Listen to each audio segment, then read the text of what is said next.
If more of you supported the show, I'd be less sick of podcasts. The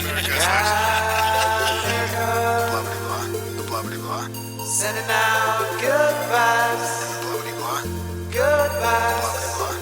Good vibes. The blah blah blah. Good vibes. Good vibes. 108 breaths of deep gratitude and prayers for guidance and protection. And put on a didgeridoo and shamanic drumming track. Shivers or vibrations and stuff like that.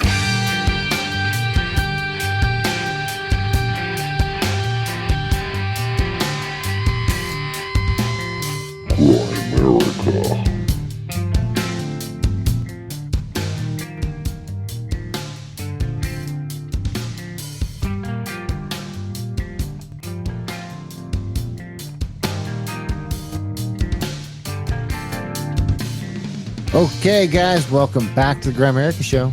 We are going to be chatting with Popois and Cheri a little bit later.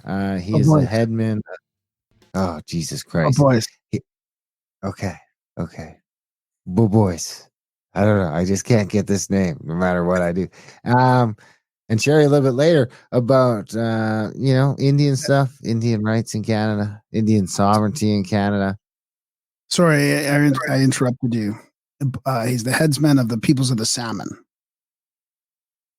And Cheri's a friend of mine. She's got a Substack there. Cheri Seagirl.substack.com. What's it about? Well, about this kind of stuff, freedom and all this kind of stuff. It's cool when you meet somebody in person and they're like totally on board with all the stuff we talk about on the show. It's pretty cool. It's a good one. Yeah, it's a fun episode. It's a fun episode because it's close to home. It's like one of those front lines I feel like I find myself on from time to time. So it's fun to chat about that stuff. Of course, you guys want to skip our lazy ramblings. There's a timestamp in the show notes. You just click on that. Take you right to the interview with Popois and Cheri. It's a good one. It's a fun one. It's a little longer too. I think it's an hour and a half almost or something like that. Dude, I'm still dealing with this cough. Just won't go away. It's been weeks. Just crept in. Creeping out. Still got it. Have you thought of taking something for it or anything? Or have you done your something like garlic pills? Your high dose. What about your high dose edible? Well, I've been eating a lot of edibles because it's harder to smoke. So Shauna had made me all those cookies before, so I just been, chipping away at them.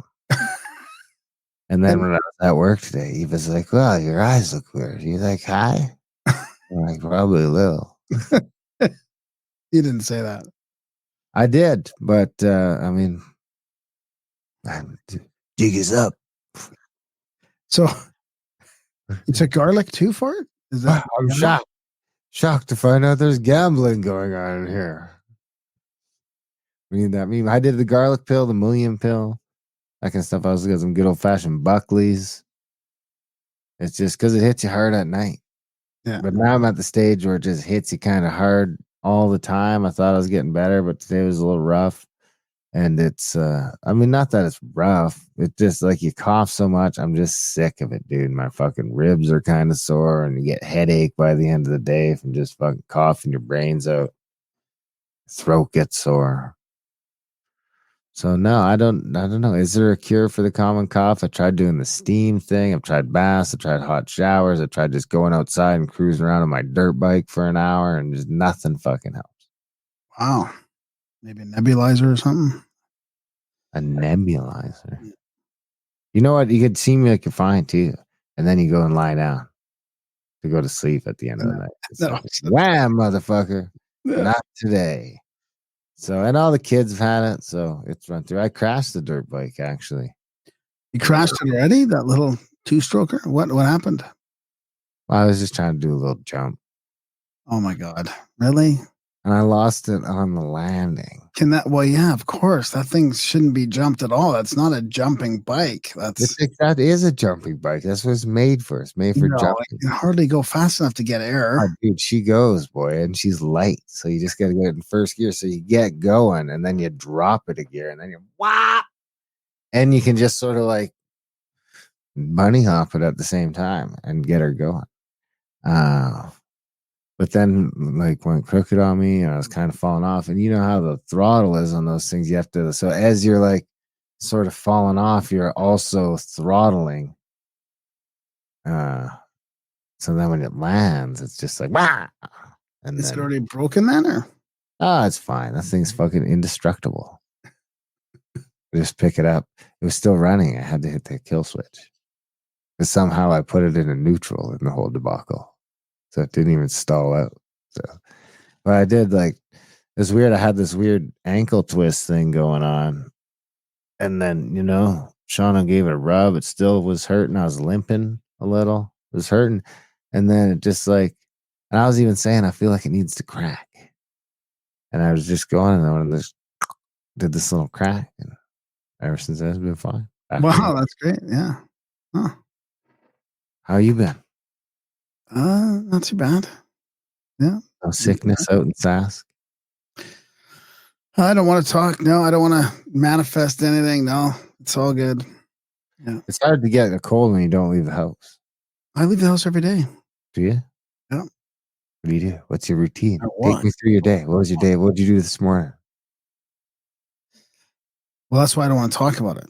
Oh. This morning was off routine Oh, okay. because I had a sore throat.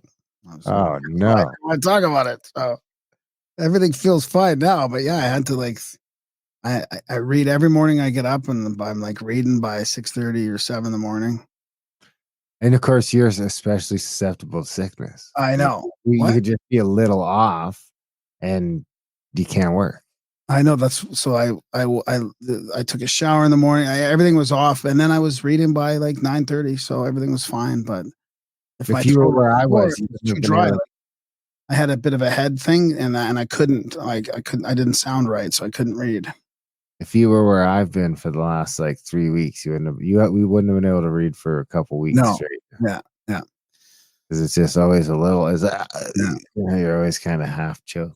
Yeah, but yeah, I get so then I go for a walk, get some exercise, kind of thing. Have a How many K? lunch. What? How many K? Oh, just a few, not super long, but usually a half hour, an hour. Try and get out there for a bit. I'm jogging a little bit too. I found a jogging path. Wow. I gotta get back, but I gotta get back into it a little bit more. You're probably doing more than me. I'm just on another part-time job, so it'll be helping the guy paint out here. So that'll be good. That'll happen when the weather gets a little nicer. So exterior paint. Yeah. Oh, shout out to Ryan from the chats. Yeah. Ryan from Kansas. He's not painting anymore. I think he's like beating meat or something now. Yeah. And well, that'll be fun. So yeah, a little bit of extra work. So that's good. Does it look like a busy spring? Yeah, it looks like a busy spring. Yeah. Dude, I went up over the Chain Lake Pass yesterday, the mountain pass up around, because you can't get up 40 yet. 40's still closed. And dude, we went up to the top there. There's probably... I can't believe 40's still closed in May. That's so crazy. The other one just opened. So the Chain Lake Road and the one down 940, it just opened like last Wednesday. And you think it's crazy, but then you go up there, and by the time you get to the top, dude, it's like hard to get up there. I have a truck, so it's like you're having trouble getting up the road. It's very narrow, and there's like 5 feet of snow on either side of you. Wow. And then, so I didn't even go down the other side. I just turned around and head back out the back way, same way I came in, because, dude, it gets down to like it's a crazy slope on that other side of that pass coming down. And if it was in muddy and wet, because you got the plow has come through now and made huge fucking 6-foot piles on either side of the road. I can't believe that road gets plowed. I really can't. It's like a mountain pass. I mean, the plow driver must have to like bring a trailer for his fucking balls, man. I could not imagine heading up over that fucking peak. And because on the right, dude, it's fucking nothing. Like it's like not straight down, but it's 80 degrees, 80-degree fucking thing down for like thousands of feet, thousands and thousands of feet. I mean, it's 1,000 feet before you even hit the tree line down there almost. You would not Yeah, want to fucking drive off of that thing. And yeah. dude, for the plow driver to come, I've been going up that road before with Kyle, where it was just raining at the bottom. We're going up over the top and it just starts snowing, and just there's not even a ton of snow because it's like all melted by now, but it's snowing, and it gets like a blanket of 2 inches up there, and it's snowing, and I have to get out and walk in front of the truck to make sure that he don't drive this bitch off the edge, because when you're in the vehicle, it all just looks like the same. It looks like a fucking white wall. Even when you're going 10 miles an hour, it just looks like a white wall. If you get out and you're walking, you can get your bearings a little easier, you know? You can see up, look up over to the right here and look at the trees but dude, coming over that fucking bitch in a plow when there's just like fucking 5 feet of snow everywhere, and if you just go too far off to the right, you're just fucking gone. I mean, he's gonna have some fucking balls on him. I couldn't imagine. I'd like to see that on a GoPro or something. If you're a plow driver and you're listening, strap a fucking dash cam on that bitch. It's got to be quite a feeling coming over that peak and then going down the other side. Yeah, I'd like to go back there. You took me there that one time and it was just snowing actually. But it wasn't. It was like a spring. It must have been spring, and it was still cold up there. But it was gorgeous, man. Just how you're sort of are on that peak, and you can see the sort of the valleys around, and it's like what would you call it? So that's basically like the first mountain from the foothill, really, right? Like the entrance in a way to the Rockies, I guess. Yeah, that's the first big mountain. That's the first big. I don't know what Plateau Mountain is. The one on the north side is Plateau Mountain, and then so it's fucking gnarly, dude, because you can see, and then where we are, if you get up on the plateau up above that, you'd be up another fucking 1,000 feet, and you can look down, so you'd be on the top of a mountain. Well, where you kind of are there, you're on the top of one, it just doesn't seem like it where you are. But and you can look down and you see those valleys and you see all that heading right out until you can see the actual prairies way back there. You can actually see the plains way back there. Yeah. It'd be something to be up there for a sunrise. Yeah. I haven't done that, but it'd be something to be up there for a sunrise. Yeah. Maybe something to do this year. I'm redoing the camper this year. So Oh, nice. Yeah. I've been working on a presentation too, so maybe we'll do that for this show. I was picturing sort of doing it for the Outlawed show, like because we're doing extra shows, but it might fit in better for this. But yeah, it should be interesting. But I'm so deep into it that I forget what it's going to be like for people. But it's really really interesting. It's about 3 days. I'm calling it 3 days in Enigma, I think, or an Enigma 3 days or something like that. Not too sure about the title, but it's about, that's all I'm going to say. It's about a lot of the ancient books that we've read and that we've done on audio. They're referencing 3 days a lot, and I've put it all together in a presentation. It's pretty fascinating. Do you have a hypothesis? No, I've got a couple different ideas, but not really, no. A couple different theories? Yeah. Ooh, this could be exciting. I'm looking forward to it. And then, so this is in addition to the global warming one. Well, that's kind of just, I've been accumulating a bunch of stuff for Outlawed, for our other show, Gramerica Outlawed, about sort of like weather modification, climate change, global warming, all that, all that stuff that we've been I've been pushing it aside from the other show that we do. And now I'm sort of accumulating it so I can do one big sort of segment on it. That'll be on Gramerica. A lot of people want to check that out. Gramerica.ca. Support, guys. Gramerica.ca/support. If you can, when you can. We do have, we need more supporters. I mean, the churn rate is tough out there right now. I guess it seems like the inflation is just hitting the Americans now. So I should also mention we do have a few spots left for a trip that starts in 1 week. 1 week from today with the wonderful Randall Carlson down in Spokane Valley. There's a handful of tickets left. So if you want to come along on that, you get after it. Starts Monday at 4 p.m. Yep. Come on down. Hang out with Randall Carlson, Scablands. It's going to be a time. And the weather's looking like it's going to be fantastic. So let me pull up because we do have some people to mention. I think we got a $50 donation, and now I don't know if I have who it was from in front of me, but you must have it there. I should have it. So we have we have a $20 donation from Hunter S. Nice. And he gives us a list of guest suggestions. Sepp Holzer, Joel Salatin. Joel Salatin is in the back catalog, but we should have him on again. But if you haven't checked it out, we have had Joel Salatin on before. Dakota Cohen, Steven Snyder, Jimmy Falun Jason Horsley, Gaber Mate. Gaber Mate wanted us to pay him to have him on. He was the only one, yeah. The only one, whoever was like, yeah, give me $2,000 and I'll come on your podcast. Yeah, I'm not really digging Gabor Mate's his narrative anymore, actually. The trauma narrative. I'm losing, thanks to my friend Limina, who I was on her show a little while back about addiction and stuff. And it's I don't know. I'm not really digging the trauma model as much. Jimmy Dore. Kurt, I've been trying to get Dore for a while. I was probably getting to the point where we would have been close. We could have had him on if we wouldn't have had that Twitter account torch. So, tell Elon to fix that shit. Fucking message him. Tell him to reinstate Gramerica. Especially, it's best to see when he does a free speech tweet and just like reply to that right away. Reinstate Gramerica. I do. That's what I do, dude. That's what I do. When I get back from lunch, I try and get your Twitter back. Grand Theft World.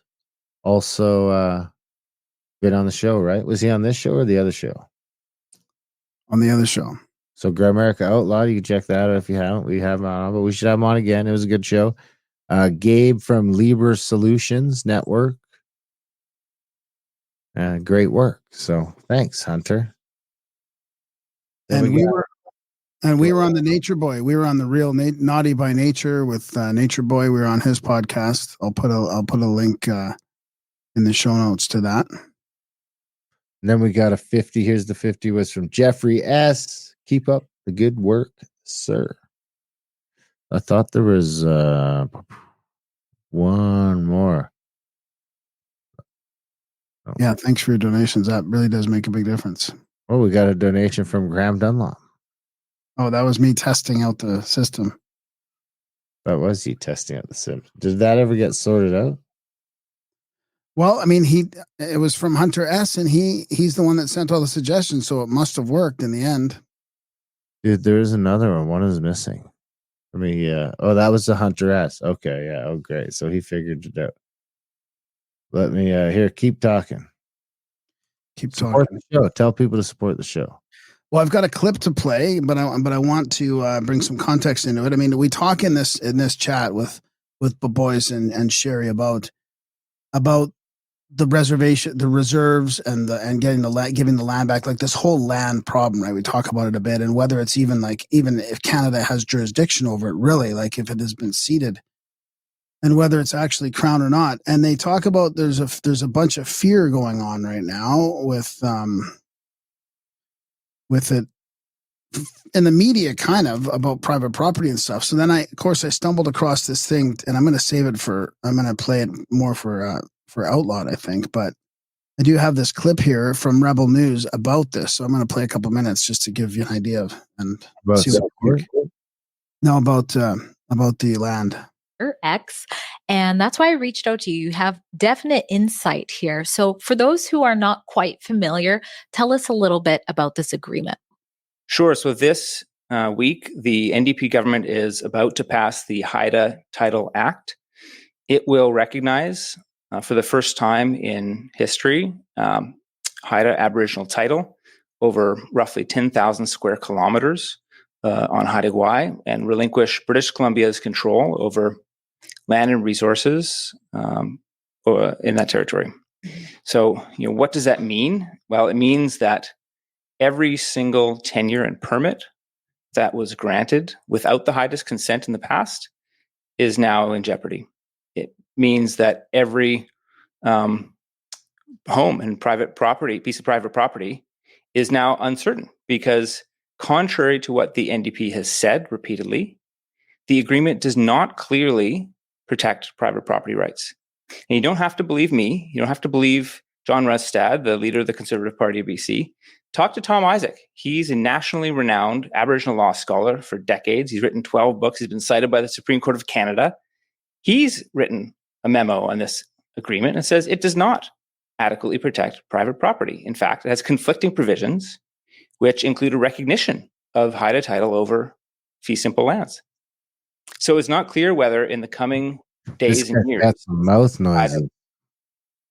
will assume title over private property, if they will assume control, if they will change the management. In fact, the agreement does contemplate the deregistering of private property by the Haida, the private property they accumulate through different means. So yeah, there's a lot of concerns about this agreement. And one more I should mention is that, what does it mean when you have Haida leaders taking the place of British Columbia leaders on the island? Well, it means that half of the population who are not members of the Haida Nation will now be ruled by leaders that they do not elect. This is within Canada. And that concern over. Is it pretty bad when I feel like that's a good thing?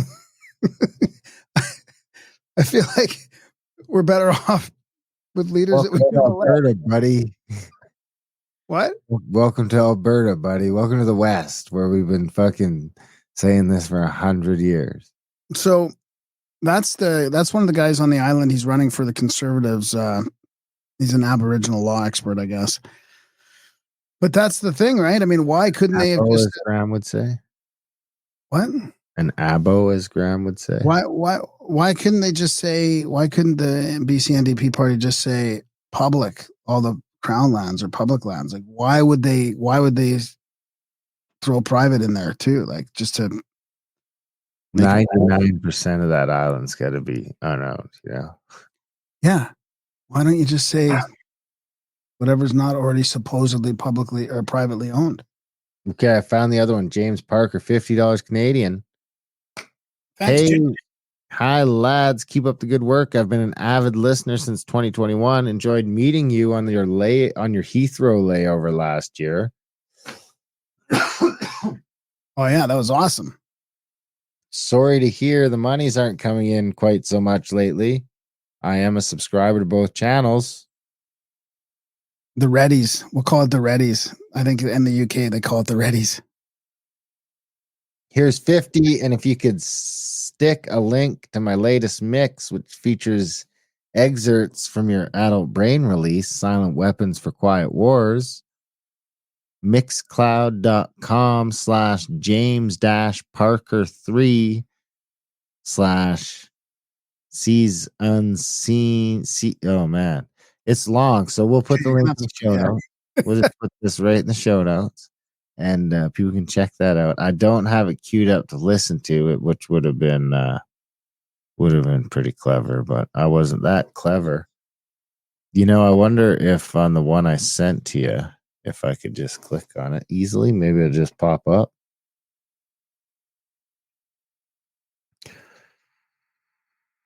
As a link. I don't know. Huh. Anyway, we'll put it in the show notes. People can check it out. So we're also talking about the 7 sacred teachings in this episode, and there was a bit of a gap of silence there where I was looking for it online, but Cheri sent it to me, and here it's talking about how the eagles teach us love. Love must be unconditional. The buffalo teaches us respect. The respect is the condition of being honored.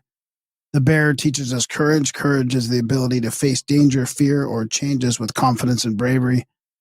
The sabe, what's a sabe? Sabe teaches us honesty. Oh, I know what a kitsch sabe. Long ago, there was a giant called Kitsch Sabe. Interesting.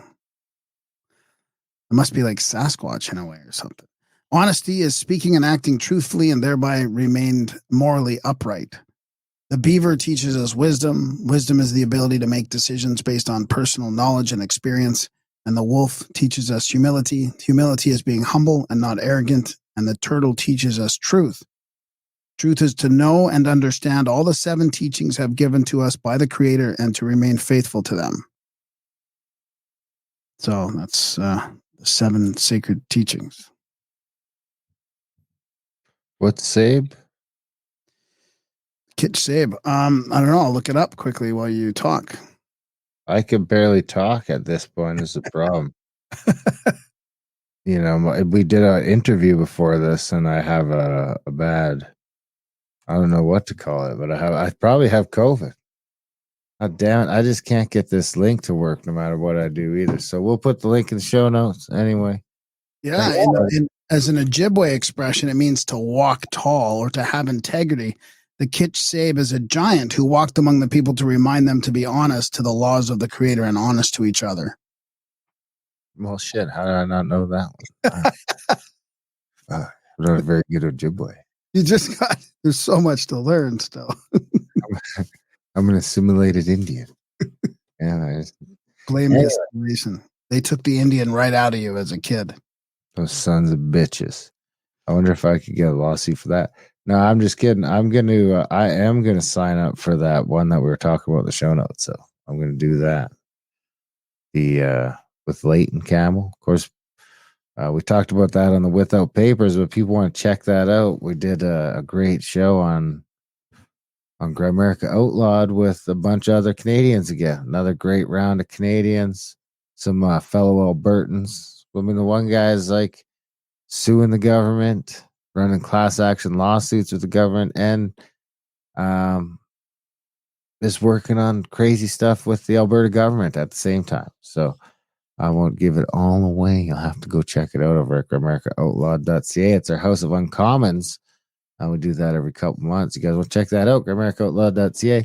Support the show. Grimerica.ca/support. Like I was saying before, we need your support now more than ever, really. It's tough out there. It's tough out here. Canada's fucking crazy. Our money's worthless, so we need you guys. Head over to Grimerica.ca/support. Whatever you can do, I know it seems free and it's easy to not support, but we know we need more of you guys just powering through.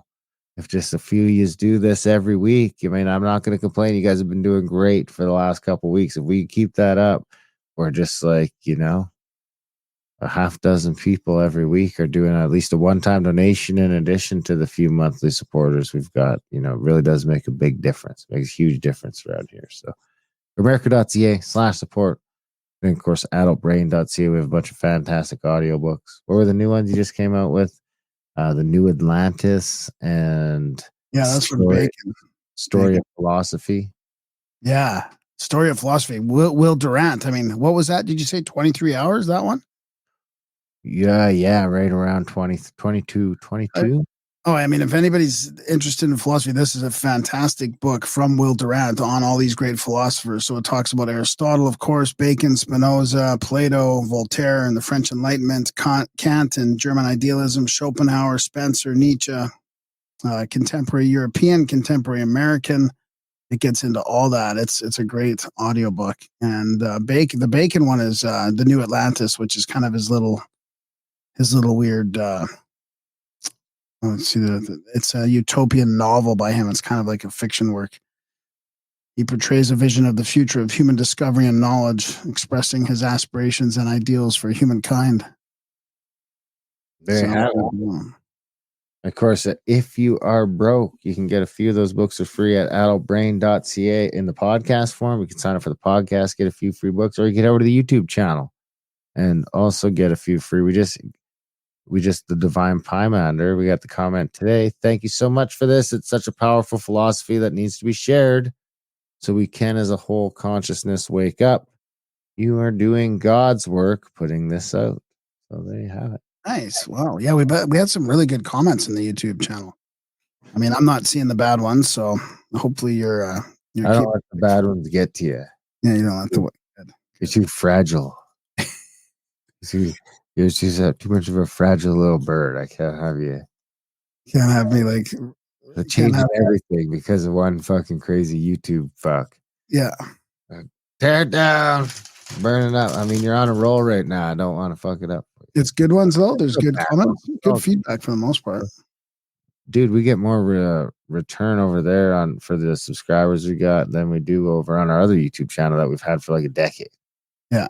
That one's just fucking nothing. I'm sure it's shadow banned all hell, but yeah. It is what it is. It is what it is. That's why we need you guys to share the show too. It's up to you guys. Share this shit around. Tell your friends about the show.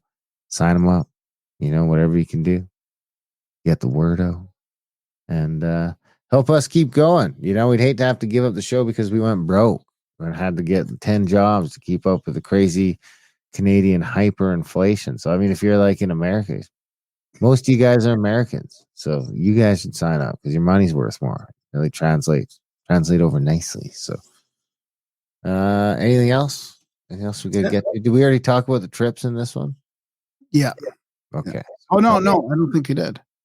That was on the with papers one, maybe? Yeah, that was at the outro for the other one we just recorded. So yeah, Darren's heading out to Scablands with Randall Carlson in a couple days, eh? I'm leaving next Monday morning. And there's still room. Yeah, it'll be Still a me, couple tickets left. Randall Carlson and Brad Young, and the girls cruising around the Scablands, and the boys too. Nikki the Dude, Ian coming, and Pat will be driving with us. So we're gonna have a time down in Washington State. We really do have a time down there. It's one of those places. It's the best one because we go there all the time, so they know us. It's always better when you've been someplace a bunch of times. You just get a little more wiggle room. We get away with a little more. We have a fun time down there. So contact at the cabin for that. Other than that, I think you don't have a bio, right? No. Well, you can say the name because I keep fucking it up. Yeah, Popois. He's the headsman, right? Was it the headsman? Is that the way it's it? What? Headmans of the Salmon people. Peoples of the Salmon, yeah. And Cheri LePage, and her Substack is Cheerios. Cheerios, but it's Cheri Seagirl at Substack or Substack.com. So I'll put links to all that in the show notes too. As always, all right, guys, enjoy the chat with these two. It's fantastic, and that's it. We love you guys.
What you waiting for? It just it wasn't coming up. So, but we are. It looks like we're live now, anyways, or it's 15 working. seconds, 17 now. 18. Yeah. So, thanks for joining us, Popois and Cheri, and we might have Henry come in too. This is kind of a special episode, almost like a little panel about Indigenous rights and UNDRIP and alliances and all kinds of good stuff. Maybe we can just start with a quick introduction for both of you, Cheri and Popois, and then we'll jump into it. Go ahead, ladies first. Okay. Hi, I'm Cheri. I'm living on the Sunshine Coast. I'm a settler on the lands of the Sechelt Nation. And I also have been following this UNDRIP situation, and I thought it would be great to talk about this and find out what's going on from the perspective of the hereditaries, as well as if there's any band council people that have views. I'm just trying to bridge the gap and find answers that help when people bridge the gap of what's created in the world is a lot of divisiveness and communication that puts people into fear rather than inspiring something wonderful, which I'm getting a lot of good feelings by aligning with Popois, the headsman of the Peoples of the Salmon group, and what the 7 laws of working in a natural world with the original peoples would feel like, and how that could create a better world. Awesome. Thanks, Cheri. I'm glad you guys are here because we wanted to do an undrip, sort of to touch on undrip. So this is good. Popois, I'm from my mother's Sibakwa, her mother's Sasalitsa, her mother's Malian. Her mother died at birth, but she was raised by her father, Francis Billy, and Lucy from the Skomish. And their Malian's mother was Hasinawit, and her sister was Kaklamai, who was in the Vancouver area, was Portuguese, one of Portuguese Joe Silvy's wives. There's a bronze statue of the two women, one woman, the Kaklamai, and another wife of Joe Silvy in Stanley Park. So that's pretty well. I've been asked this before. So if they say, well, where do you get your rights? I could go further and state that I grew up on the coast fishing from 14 on. My mother didn't like us, I believe, and you can't substantiate this. However, she wouldn't teach us a language, even though she ended up contributing to a 10,000 word dictionary. So when she moved out of the city, she came back to the village. She got was given a house. She exchanged it with her sister and lived next to her mother in a duplex, and she passed that on to me. So it was because we had a connection of helping her while I was fishing. I don't know why I did it, but I used to send money. Like $100 was like probably $1,000 bill in today's currency. But from 14 on to time fishing in the summers, that's what I shared with her. And I don't think she ever forgot that because, she didn't say, well, here's, share the house between, 6 other siblings. She just said, here, boys, it's yours. So anyways, I grew up in the Prince Rupert area where Henry is. So I almost learned Tsimshian before I learned my own language. And since Mom moved us into the city instead of growing up on the close to the reservation and going to day school, which was a problem for our people, is I ended up graduating from Vancouver Tech, and in grade 11 I got most sportsmanlike athlete. And so her youngest brother, who had died at 23, was one of the most liked seashell people. So when she heard that I had accomplished this trophy, most sportsmanlike athlete, she gave me her youngest brother's name, and that was Popois. That's where it comes from. So I grew up in Prince Rupert area in the summers. Learned their culture. My aunt married into the Tsimshian. We can't marry anybody in our own village because if you had 400 people, you're talking about inbreeding and too close of family structures. So my aunt was actually, her father was from, and this is how connected we are to the whole coast. Her father was from Port Alberni, a guy named Butch. My mother's father was a non-native guy named Olaf Slayback. And I'm not sure if he was from the interior of BC or he was actually from Holland.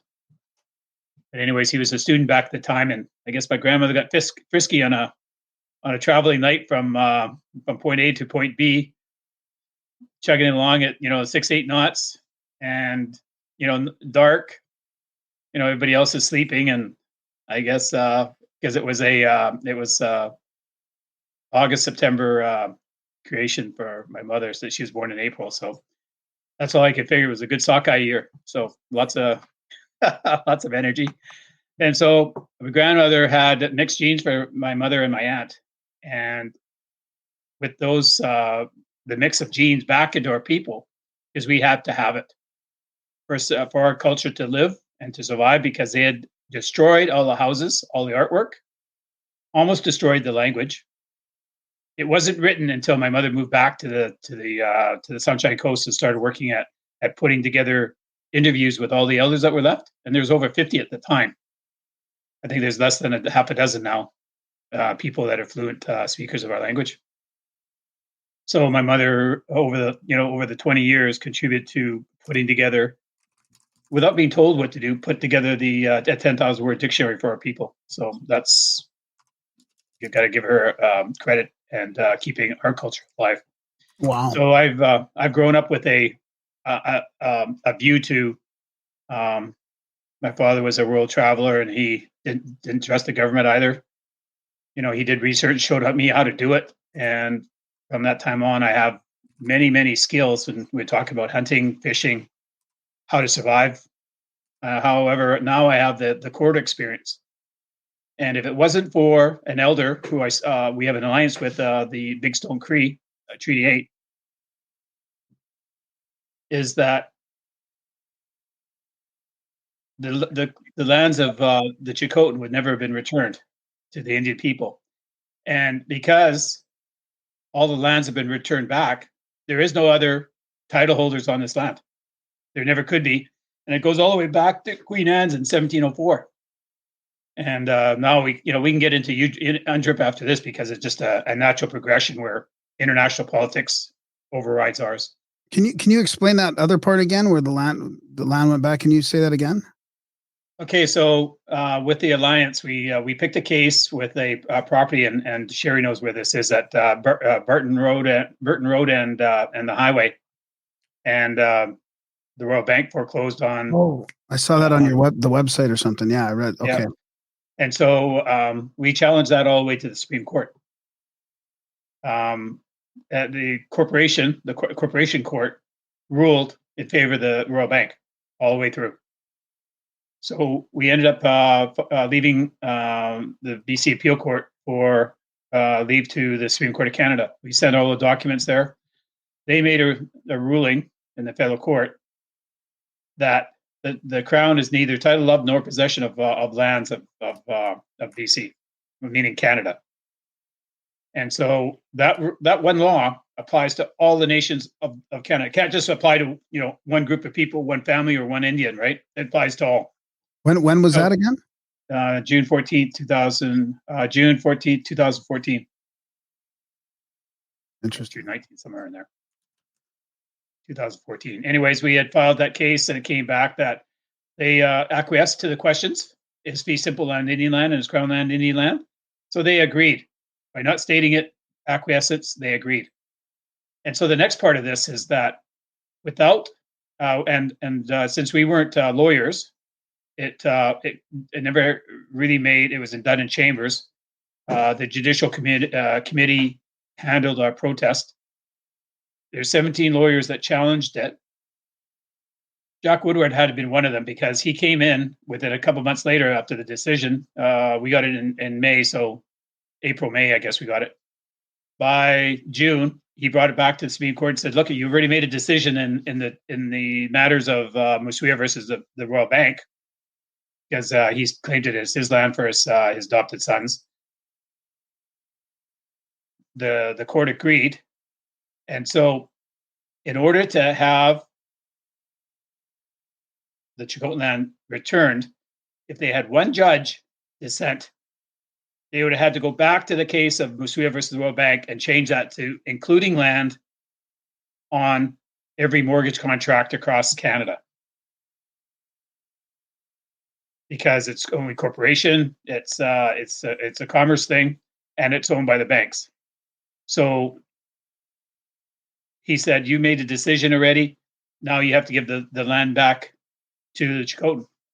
Obviously it was empty, and now the lawyers can say, "Well, it's still Indian land, it's still Crown land because it's Indian land under the Indian Act."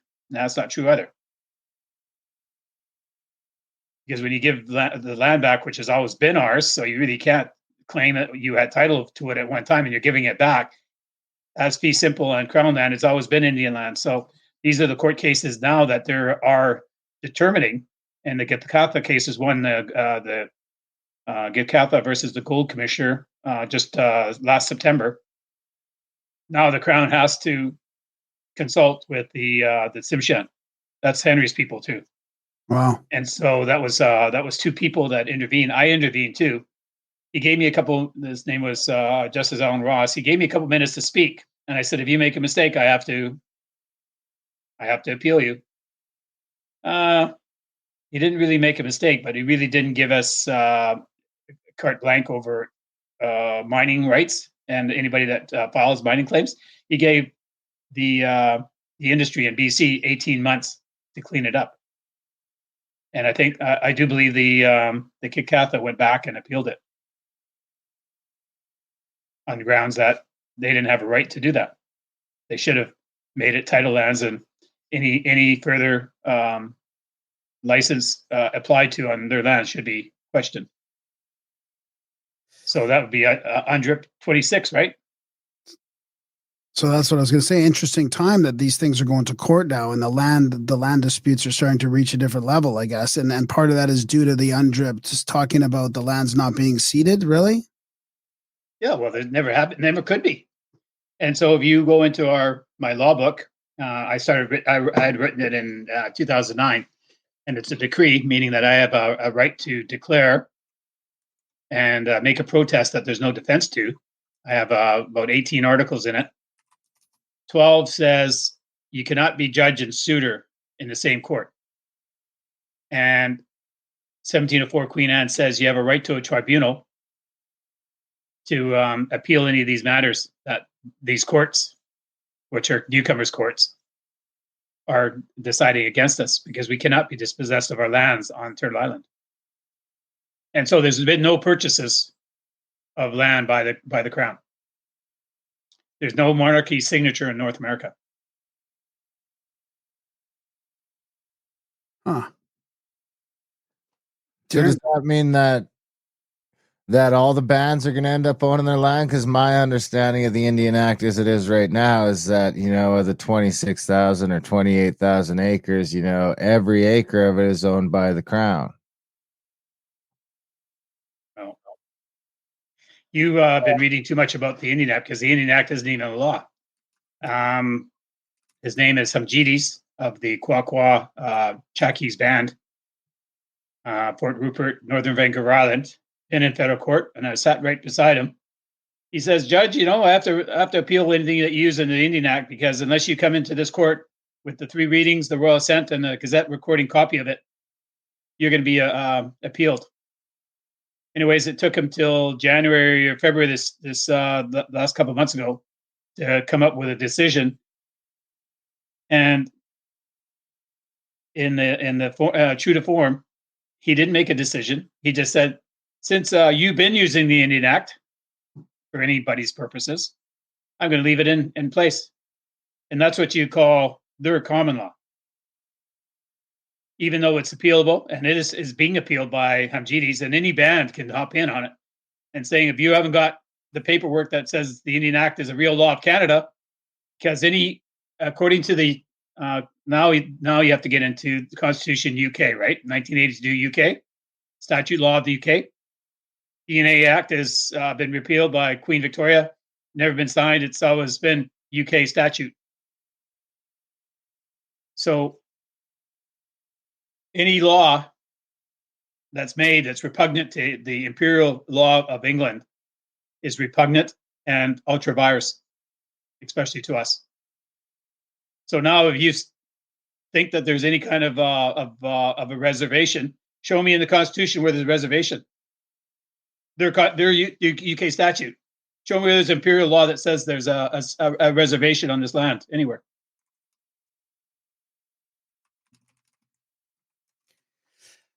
Well, this is interesting, because that's kind of the argument I used to get, out of paying taxes, but I can't really verbalize it that well.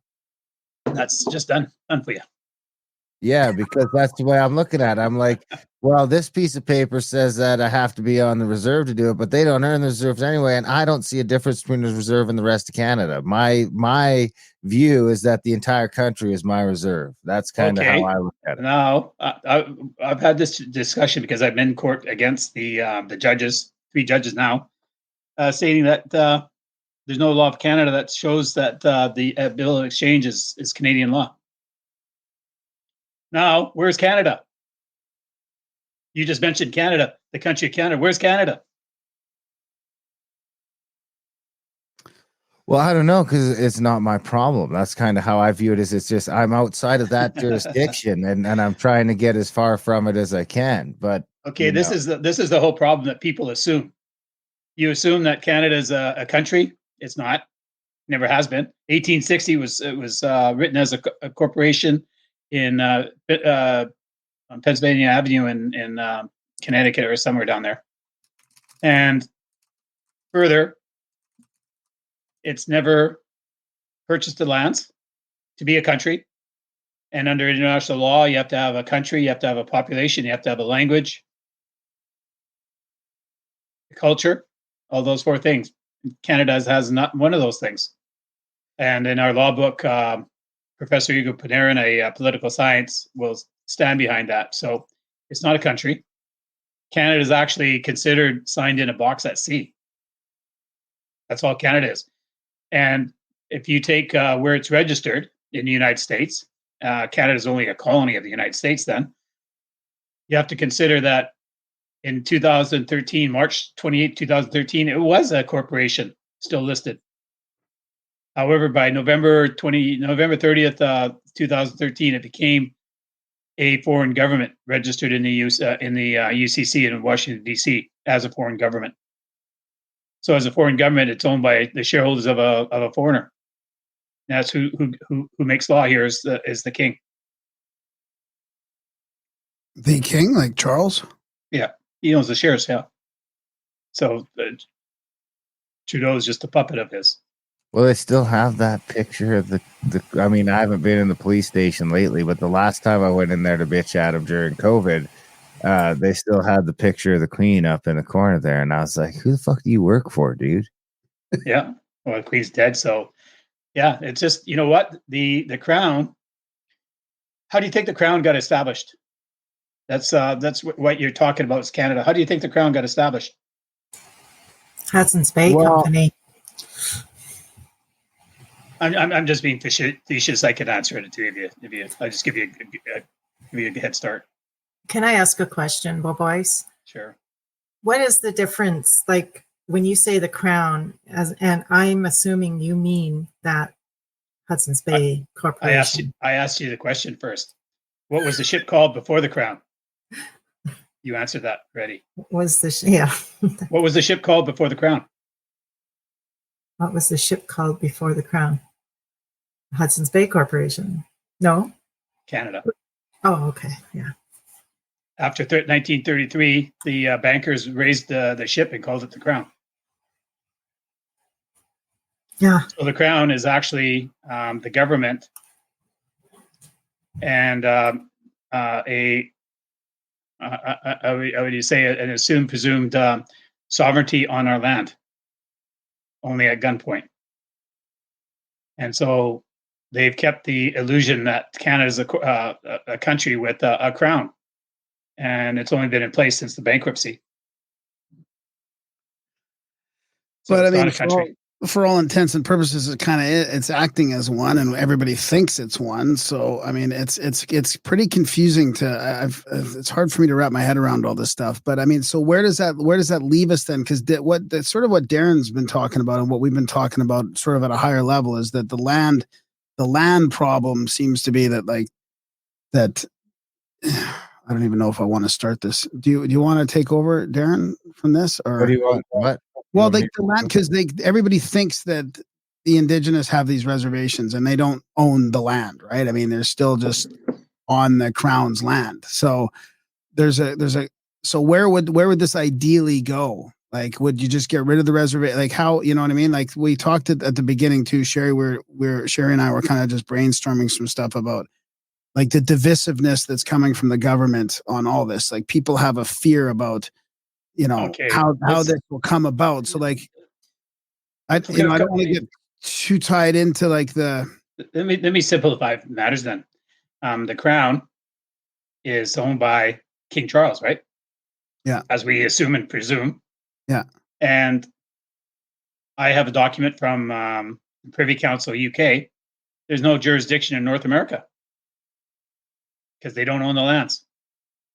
So if they have no jurisdiction in North America, that means the Privy Council Canada has no jurisdiction in North America because it's a subsidiary in EGDERS of the UK Privy Council. And if each province that has a crown supposed lieutenant governor represents the crown. However, there's a gal here in BC, Monticello or something her name was, says I cannot sign into anything the law. And so when you say that lieutenant governor is a de facto seat of the governor general, which is a de facto seat of the Privy Council Canada, another de facto organization of the UK Privy Council, there is no jurisdiction for a crown on this land. Yeah. So is that why they kind of started changing that crown into the Canadian government? Is that what that sort of transition is? That sort of, you know? Yeah, no, that's what is the government, is the crown, the assumed jurisdiction of a corporation. That's who the law of society represents, the crown. Well, boys, can you give these guys a little background about your training in natural law through STEMAS and who STEMAS is? CMAS was a fisherman too. Great storyteller. His name in the Big Stone Cree was Tobacco Man. He smoked like a chimney. He finally, cancer got to him from prostate, but it was funny. It wasn't in his blood. He had taken Indian medicine, and his blood was clear. And the doctor was so amazed that they wanted him to give up the what he was using. Anyways, the cancer grew on his flesh on the inside of his body, came up by his kidney, then went to the other kidney, went to his belly button, and it ended up consuming him. He ended up having colon cancer, stomach cancer, and then brain cancer, and he passed away. And right to the day before I left him, he still wanted to argue with me. That's how he was a fighter right to the end. And so we went to court many occasions. He did the speaking, I did the writing. So for the first 4 years, 2008 to 2014, I did the writing for all our cases. So when I talk about Musuya versus the Royal Bank, I did the writing. So I know firsthand that that's what we argued about. And when I know that there is no land on mortgages in a case that we were with Justice Leask, CMAS and him had an argument. And the first part was, you know what? Objection, Your Honor. And Justice Leask says, what do you object about, CMAS? What's it about? He says, if this lawyer uses the Indian Act, I have to go and charge you with genocides downstairs. Okay, no Indian Act in this court. That was the first time that we actually got it turned over. And so a lot of bantering between STEMAS and Justice League. He was actually really a good listener. And STEMAS says, you don't own your land. It's all Indian land. And so that was what was at issue here was two Native people, one from Squamish, one from Tsleil-Waututh, challenging over whether the Squamish woman had the right to sell the take over the Tsleil-Waututh property.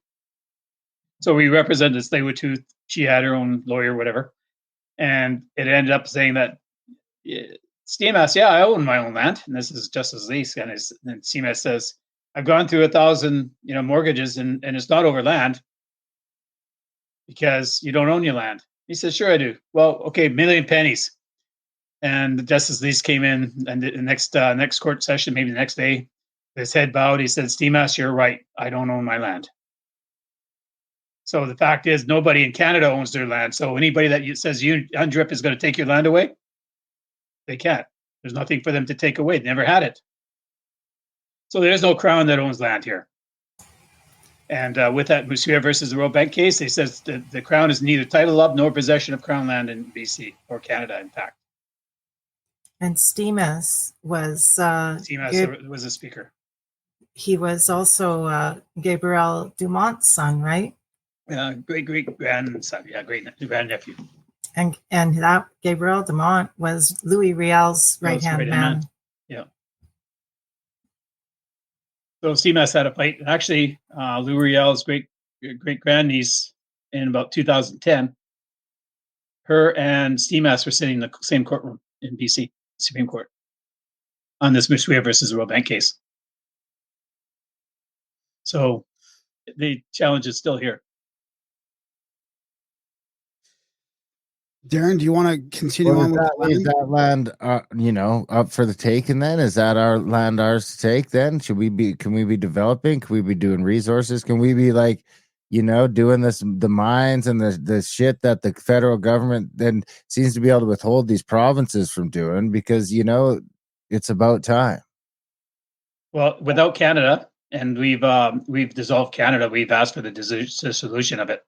However, if Trudeau prorogues that he knows that he'll never get back in, and Canada's finished, because we have a following of over 60-70% of people that don't want that government. So if he prorogues it, it'll be over for him. So he can't prorogue it right now. I think without that. something. Sorry, I think that Darren. I think what's really missing is a big huge potlatch needs to happen for all of the original peoples to come together and decide on the governance of the country. Is basically, and then and to send out a message to the settlers, us settlers, that we're not going to just uproot you. Walk with us, which is pretty much a very peaceful. Like, think about how strong and peaceful this approach is. It's amazing, and I feel that the message needs to get out there to people to not fear.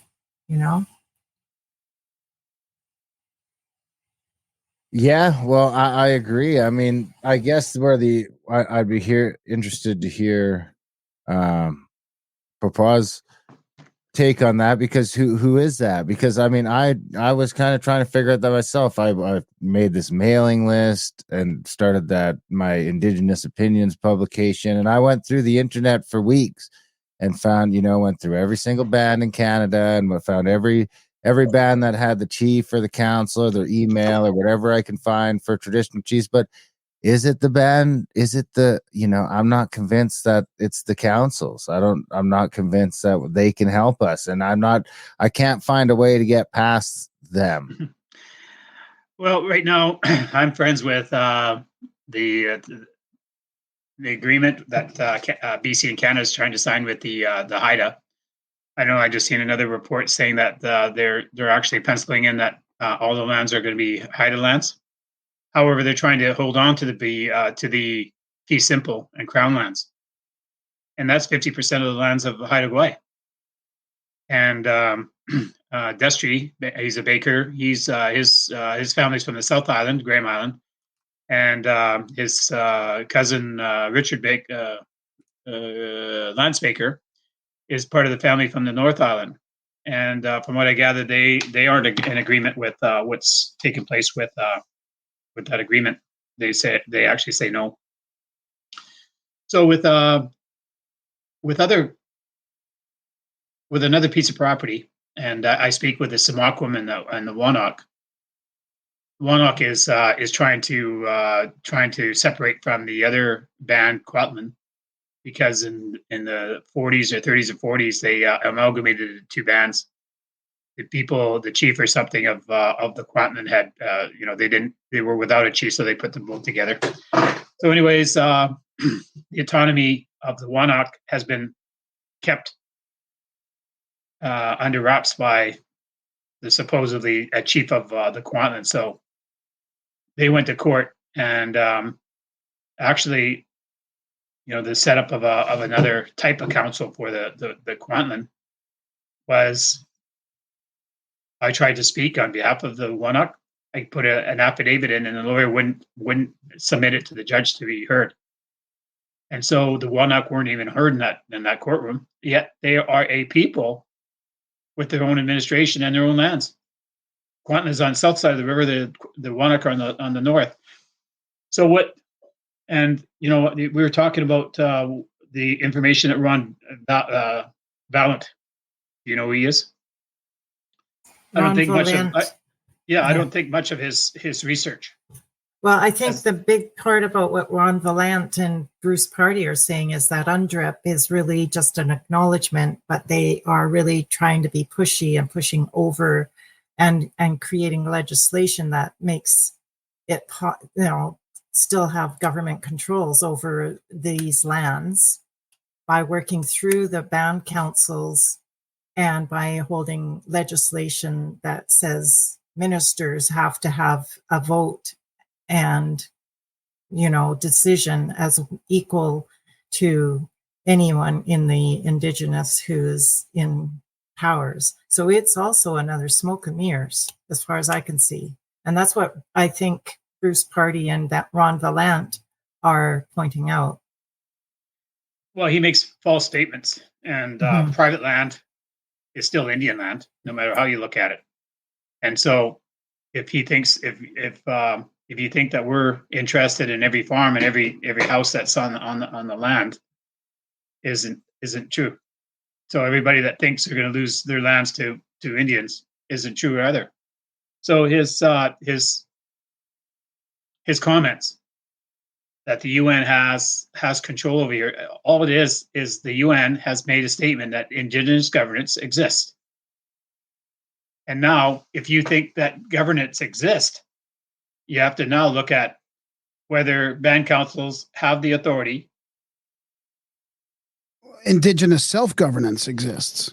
Yeah, not a band council. Which kind of opens it up to, like, why don't we all have that right? Right? I've had a discussion with another one of our members and stuff about what white rights are, and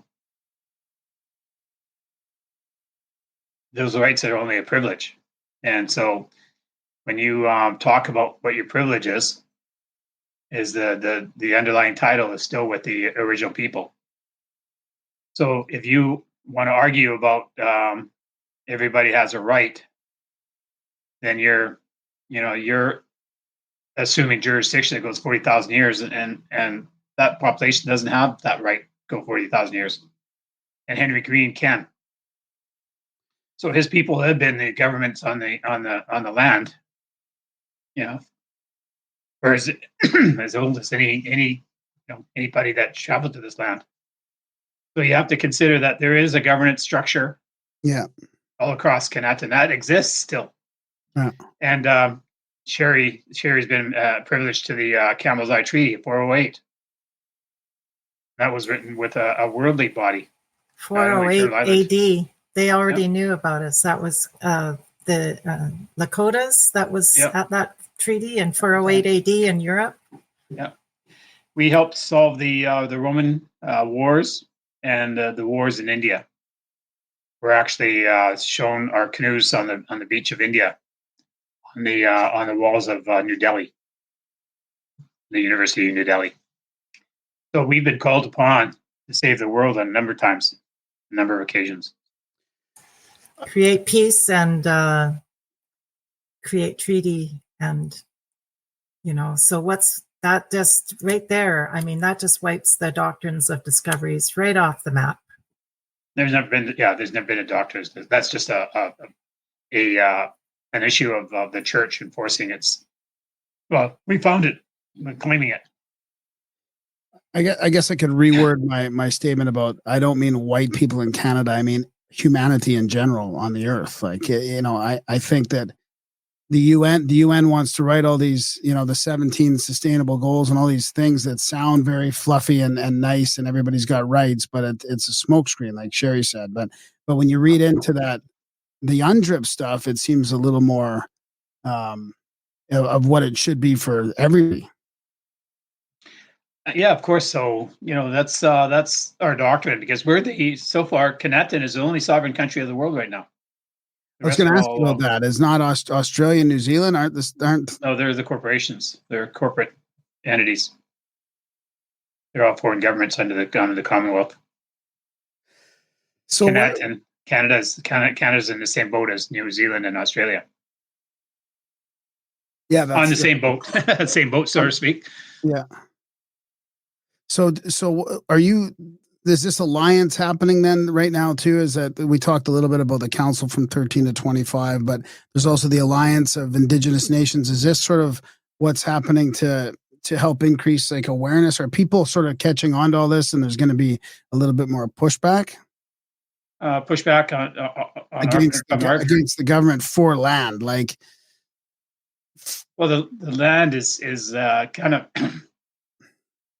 with Pugon taking their lands back. Alberta, Saskatchewan, Manitoba all defaulted in their treaties. There is no corporation allowed to exist on the lands without permission from the Indigenous. So Pugon lands in court, they don't have the documents. That means they're only a corporation that haven't paid their bills on the land. And here's a story that happened in Winnipeg. After meeting with the people there and the hereditary and the clan mother, they said that Winnipeg was 40 years in behind payments for their treaty lands. So at Camp Hope, where the meeting and the conference was, a lot of people speaking, and there's two officers outside. And I said, "Yeah, I'm Popois, and I'm with the people of the Salmon." By the way, that the city of Winnipeg is 40 years behind on their lease payments. I gave him my card, turned around to face somebody else, answer a question or something. I turned around and those guys weren't even in sight anymore. Within a minute or 2 minutes, they had left the scene. They knew what it meant that they had no jurisdiction. So as much as they were there, they had no right to be there.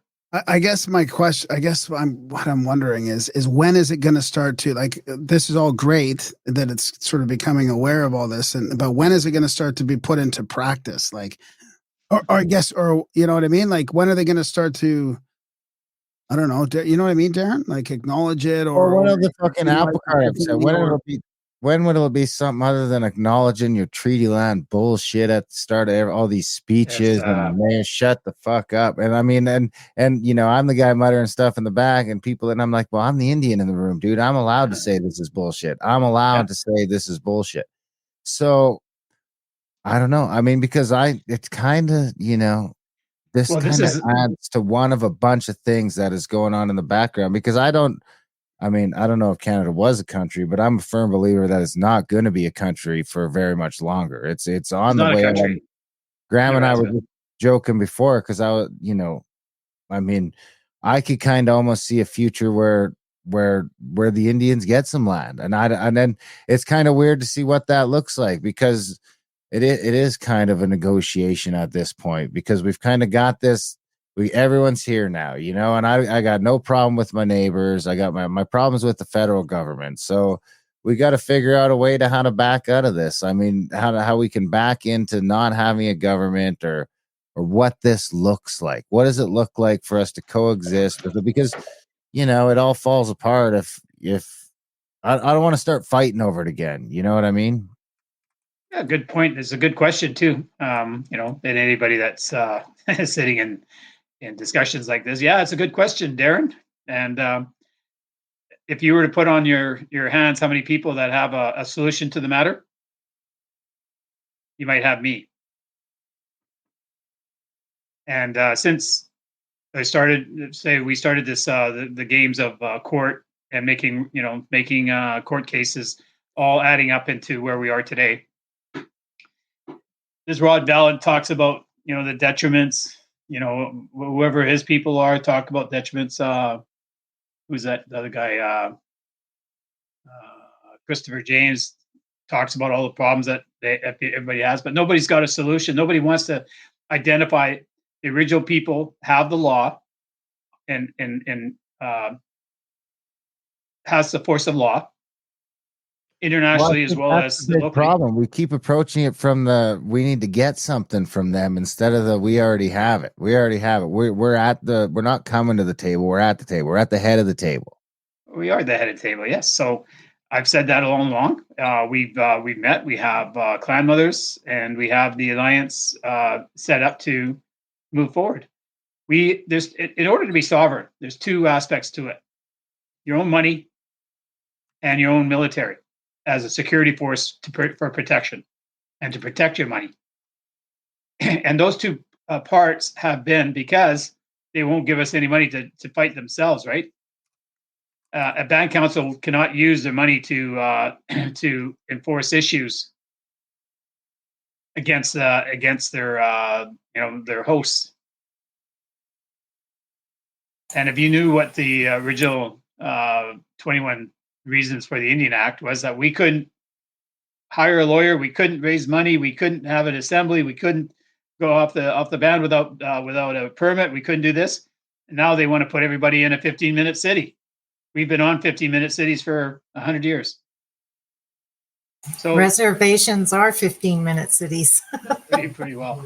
So the question is are we prepared as the Council of 25 to be recognized internationally? Yes. We have a number of countries that want to join us. We have our own banking, Salmon Eagle Bank, ready to be implemented. We need the money to do the coding for it, but we have all the principles. And right now, we have actually a way that you could put money into a bank other than Canada. So we're that close to setting up our own or financial institution. And what is it called? That's the Salmon Eagle Bank. And the alliance is the Peoples of the Salmon? Yep. I'm the CEO of that too. Okay.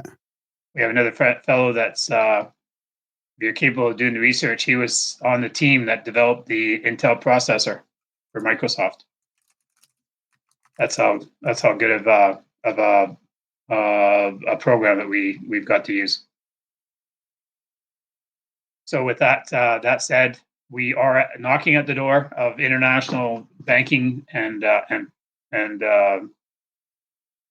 trade. We're at the point. We haven't got a military. Canada hasn't got a military because it's owned by King Charles. King Charles pays the bill.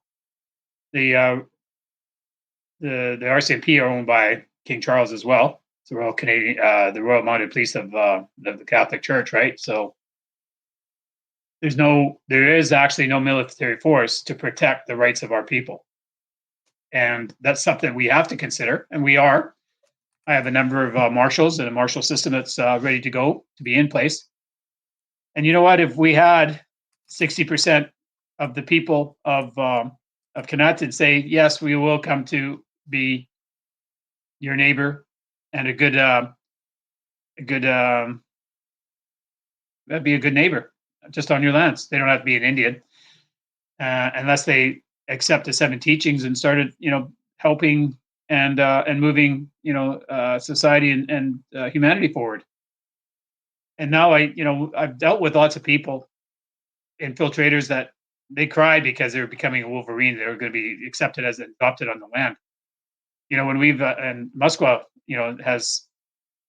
has a problem with that, because people that come and join us are still egotistical people. Even though that they say, well, yeah, we can, we'd like to walk with all the people and be in peace and in harmony. They're infiltrators that try to change things as soon as they get into any kind of authority. Yeah. I've seen it half a dozen times. And actually, AIN is actually going through it now. And AIN is the Alliance of Indigenous Nations. So some of the people that left us ended up on their doorstep, almost doing the same thing. This is the eternal problem with revolution, Yeah, well, there's some people that probably want to do it better, or like I say, they don't necessarily follow what the hereditary and the I want to say the spiritual connection is. Right. And they look at it from their own eyes, and they could be hired NAFO, actually, implants. Yeah, to be honest. Sometimes they are. What implants? NAFO? Yeah. What's because basically it's something I always forget the acronym for it, but something like New and Fellows Organization. It's like basically it's a spy network.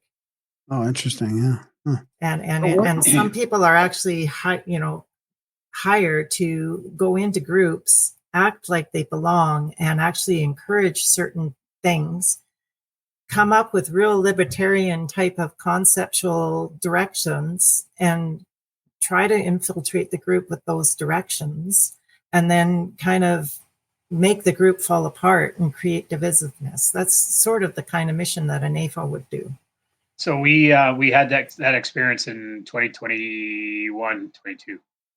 And I can't deal with them, because anything that you say, we had a report that our information went straight to Krista Freeland. Wow. But Yeah. that was from a high level agent that knew her by the first name and told us that we were infiltrated. Yeah, that's crazy. Before I forget to ask this question, what's the difference between, or what's the significance of the hereditaries versus the band councils? And is that something, I think that's something that should be described maybe for people? Sure. A band council is and alleges the fiction of the fiction of the Indian Act. Okay. Voting in process under democracy and government rule. The Indian Act has never been a law. However, it's a set of conditions that, okay, you want some money, you have to work this way, and this is the policy you have to employ. We're giving you 860,000, but you got to go and vaccinate all your people. They're voted in people. They don't have any respect for the land, but they've been taught well how to be slave masters. Keep the people down. Don't give them anything. But you know what? You can take as much as you want, and the Squamish people have been through that. They've had hundreds of millions of dollars go through their hands, and they can't account for it. So the cousin of a relative of ours, Don Matthias, has taken them to court and won some action against them. So band councils, family, nepotism. Actually, the Stevens case versus Stony Band in Alberta states that their jurisdiction stops at the border of a reservation. So fiction and a fictional boundary means they have no ruling outside what would be a hereditary's lands. So now you're talking about hereditary that have been in the clans and the ruling families of all the people for hundreds of years, thousands of years. The Blackfeet are operated by Red Crow's wife. Red Crow is one of the chiefs of the Blackfeet. His wife are the other two, Eugene Fox and Mojisto and Chris Shade. So those are the hereditary people that have the duty to look after the people. Musqueam for the Pugon. The Thunderbird clan in Saskatchewan, they declared 126,000 square miles of their lands. Canada can't give it back to them because it's already theirs. They just stated that this is what our land is. When did they do that? We did that in what was it? Probably February. Like approximately. January, February 2023. Oh, so just very recently. Yeah, we met with it's 26 people that signed the document with a couple of hereditary with witnesses. What were they called again? The Thunderbird clan. Thunderbird clan. Okay. And part of the Pugon too, Treaty 6. So they made a declaration, and we're here to help them move it forward. They're part of our alliance, and we'll stand for their rights as the rest of the alliances. So just out of curiosity, then that 126,000, where was that? Was it Crown? Was it reservation? No such thing as Crown. No such thing as reservation. No, but I mean, as it's sort of probably from the people from the Saskatchewan River north to the northern boundary of newest territories to the border of Manitoba, all the way to halfway through Alberta. Oh yeah, I think we heard about this. Hey, Darren, did we hear about this? Did we talk about this one?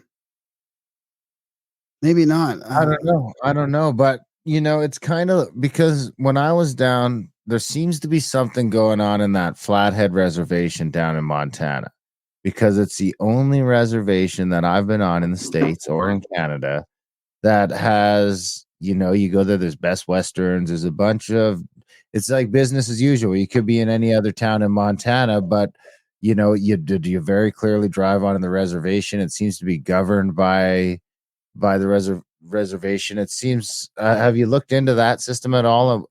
What they're doing down there? Because it seems like they're collecting a bunch of that tax revenue as well. Which, I mean, the argument that I want to go to my neighbors with is, hey man, this shit sucks. This ain't great. It's not going to be worse if we go back to if we go back to Indian land, it's probably gonna be better off in the end. It's a lot more freedom and a lot less taxes.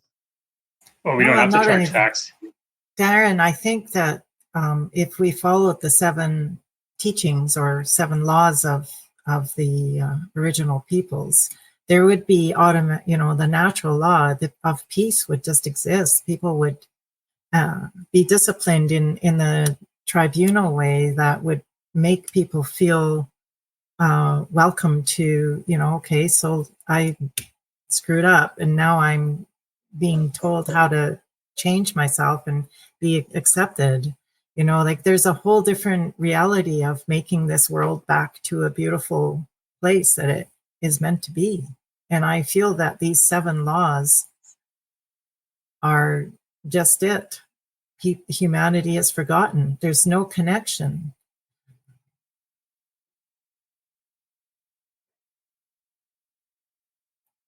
What, Nina? Gwaltnina means I've a yield or finished, and can come back and speak again later. Yeah, I agree. I mean, I agree. I mean, I got a kind of an odd question. I want to ask Darren. I would like Darren to keep going if he can. I don't want to derail it with a bit of an offside question. Darren, if you have any other land sort of questions, if we want to stay on that topic at all, and also Cheri, where can we get the 7? Where are the 7 laws? Well, boys, would you share that? Yeah, you put it on the chat. Yeah, put it on the chat. The other people that come and go aren't they're not necessarily aware of the 7 teachings. They claim that they're spiritual. They claim that they're in peace. They claim that they're in love, but not in love, not in spiritual. I'll put that in the show notes because it's. So I've been in court with the Suet McCool by Chase or by the Kamloops area. The staff, the Canaan Authority is with Skolem, one of our tribunal members. And Spewy is from Chase. He's with us too. Is the land question is that there's it's never been purchased. Therefore, it's always been the title lands of the people living in that community, and only because Begbie came into the interior, hung 5 because they brought the smallpox, and they're missing 100,000 people. Took authority and hung 5 chiefs. And what they had done in their culture, and the first law of the land, was take justice for the family that these 2 settlers murdered one of their children. And so they, as a governing body of people, that's what they did. They took justice and put to death these two settlers. Begbie went up wanting, we gotta have a meeting. And this is the various ways that the English did business. Well, can we have a meeting? Yeah, it was just a way to say, well, come and chat with us, and we'll take you and hang you. And so they took him up to Quesnel and hung those 5 chiefs, 5 headsmen, and then went back to Victoria like nothing happened, and formed a government without the majority of the Indian people on the coast. Wow. When was that again? 1860. Wow. So Begbie set up government in Victoria without the information or the actual title holders. At the time, Douglas was writing and communicating with Downing Street in England, asking for money to buy the lands that he had to purchase, because that was King George's proclamation. We have to buy the lands and only by us. No private person, society, corporation, or colony can occupy lands without first purchased by us. And that's imperial law. So Downing Street said to James Douglas, no, yeah, it's an issue for you to settle there. So they never did buy any land. So what Begbie did was actually set up a government that never included us. 1871, 1876 come along, they started this Indian Act, which was totally fictitious, and then assumed that they have authority over the lands. However, Queen Victoria said and revoked all Crown agents, heirs, and successors to any lands of Canada. Now, Washington has that document. And so there is no foreign government on our land, just an assumed crown and a crown, which is a governing structure. And they have the courts, so they enforce it for the corporation. So the land issue has to be addressed by the first law of the land. And in Kamloops, which I was getting to, I asked, because I was defending a gal that was claiming to be the Chief Justice of the Chilcotin, how do you have a country within a country? Well, first of all, your country doesn't even exist. So having a country within a country it's our country, and yours doesn't exist. So we only have one country. We're the first law of the land. And anything that BC, Canada, or the provinces have is corpus juris secundum. And that goes back to the Meredith Quinn and Lester House. And I even used it, corpus juris secundum. You're only a second body of law in our land. So the first law is our people, hereditary. They're the holders and the keepers of the land. Anybody that wants immunity from the crown, yeah, join us. What about people, like there's a comment in the chat here. It's like everybody has been nomadic. Every nation has fought each other. No one is privileged in their ancestry. When you take the land back, do we then get rid of the settlers' innovations? Like, there's that whole sort of pushback against it, that it's always sort of just part of what humanity and what we've been doing forever. Like if you go back far enough, there's been, takeovers and colonialism and settlers going on all the time. Like when do we get to just start fresh, I guess? Well, it's kind of funny because there cannot be another kingdom on this land, because we already had a kingdom that 572 arrows by Chi Cook, some of the Soda from the back east. And his family is still alive and well, as researched by BC. And his name is Stephen Adjacote. Gunny was his name. And that's who Queen Victoria spoke to in the bargain. As long as one Indian stands, it'll always remain Indian land. And that's what the proclamations have stated since 1704, 1763, 1835, the bargain 1835, Queen Victoria 1901, and New Westminster 1946, all speak that we are the holders of the land. We're not, talking about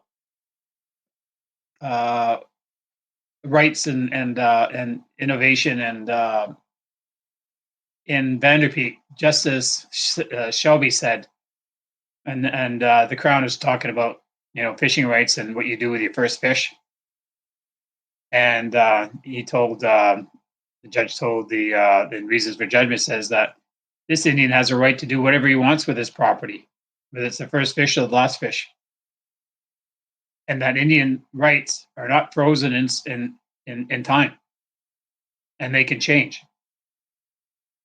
So, and that change is only because Canada pays the band councils.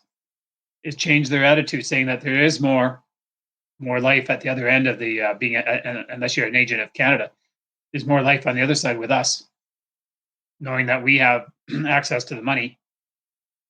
And I never thought it a big issue of having to fight the band councils, because once the money dries up in Canada, or Canada dries up, they dry up too. And we'll support the hereditaries. Huh. I was kind of going to ask you, hopefully this is an okay question, or I got to figure out how to word it. It's almost like what Cheri was talking about with that infiltration. Like how do you, as a CEO of a new alliance of Indigenous nations and all this, that might not be the right term, but the peoples of the salmon,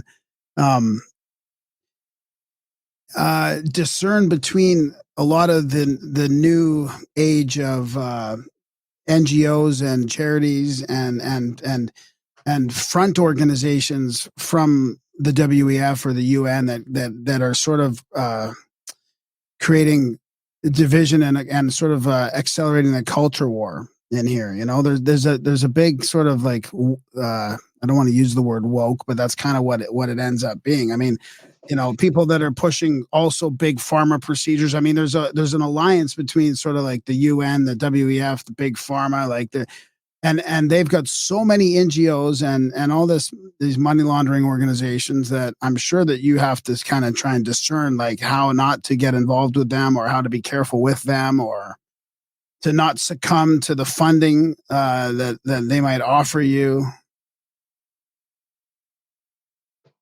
That's a big question because all you're wanting to determine is how much influence has world politics got over our people and the the alliance at Kanatin, because it's everywhere else. Yeah, because first of all, the UN has no right on our land, and they've had it in by grand jury document sent to the headquarters in New York. You're not allowed to come on these lands without the prior written consent by our people. In any national court, that stands up. What doesn't stand up is one tribe going to the criminal court in Europe, and the Mohawk did that in 1960. They didn't get anywhere because they were not a country.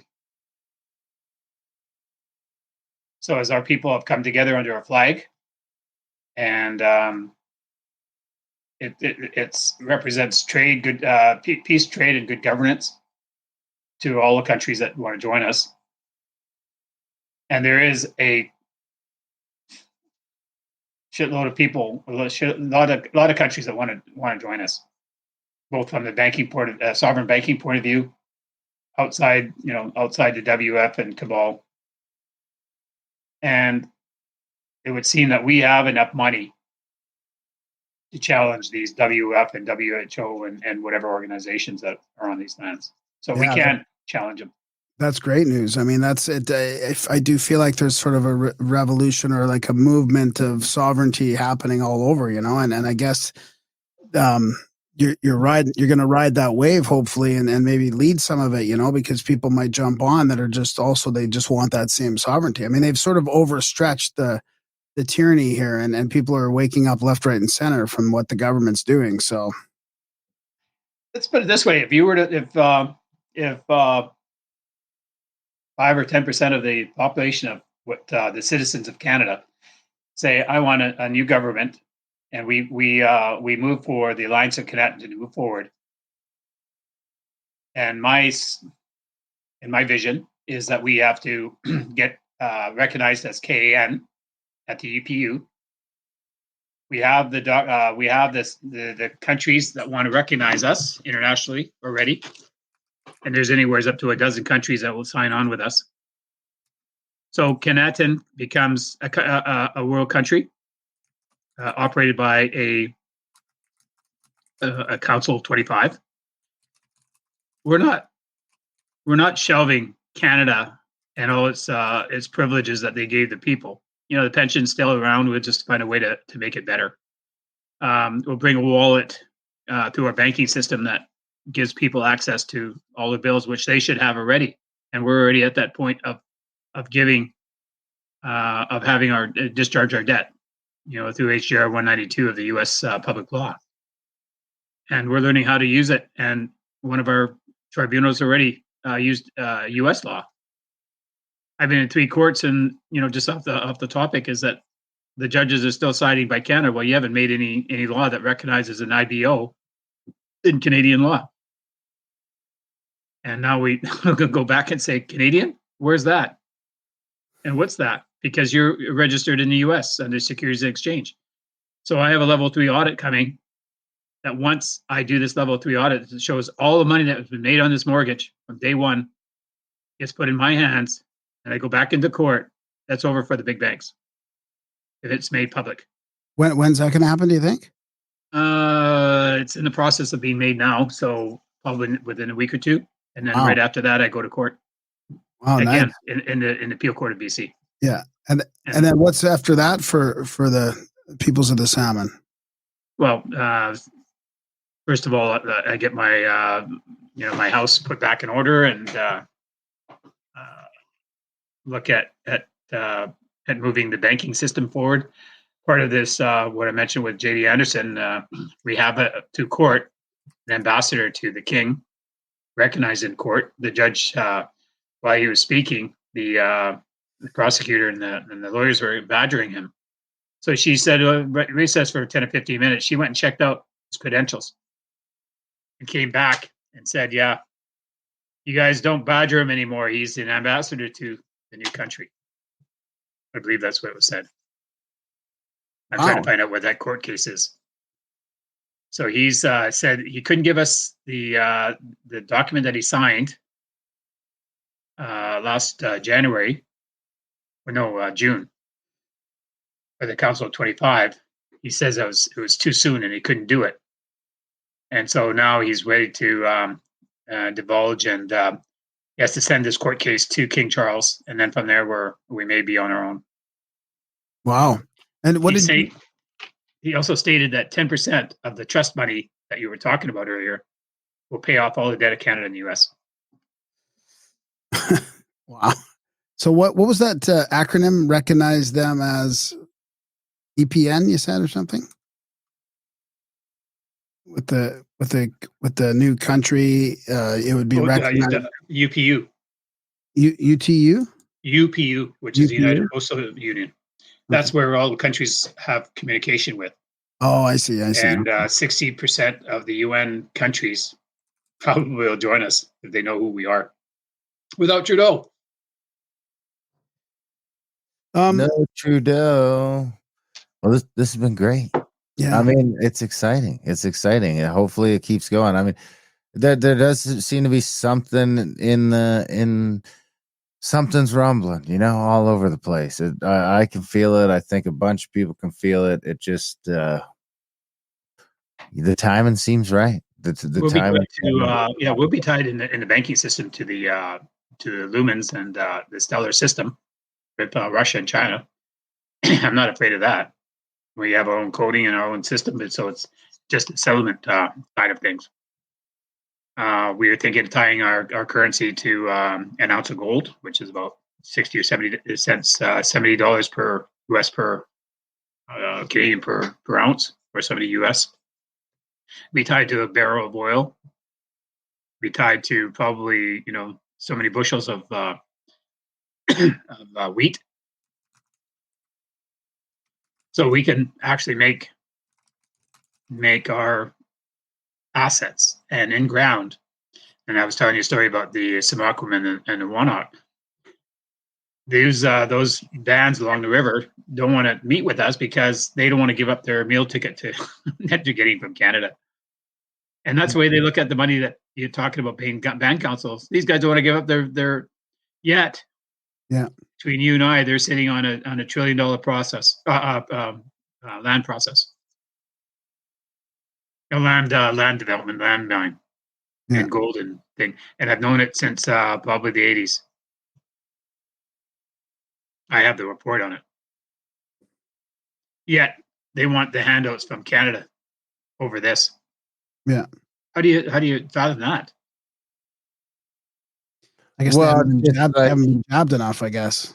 Short-sightedness and just ignorance, really. It's just not knowing. It's not knowing. It's not trying to get that past the bank council. I mean, the internet's helping. That's probably arguably the one thing that's really able to push it forward in a lot of ways, is that we can really communicate with each other with it. We were talking about before, 100 years ago, you couldn't even leave the reserve.